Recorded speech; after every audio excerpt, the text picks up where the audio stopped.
আসসালামু আলাইকুম। আমরা আজকে একটি কবিতা বলবো, যে কবিতাটার নাম হচ্ছে শিরক থেকে বাঁচার ডাক। আল্লাহ আমার একমাত্র রব, তারই ইবাদত জীবনের সব, তারই হাতে জীবন মরণ, তারই নামে হোক স্মরণ।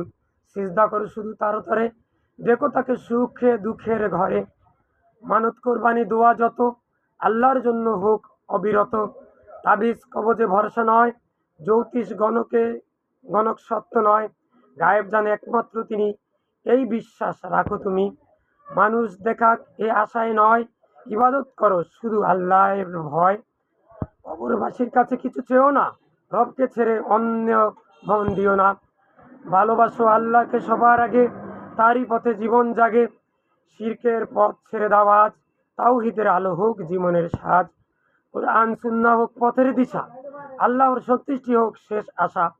ক্ষমা চাই তারই দরবারে, জান্নাত চাই অনন্ত ধারে।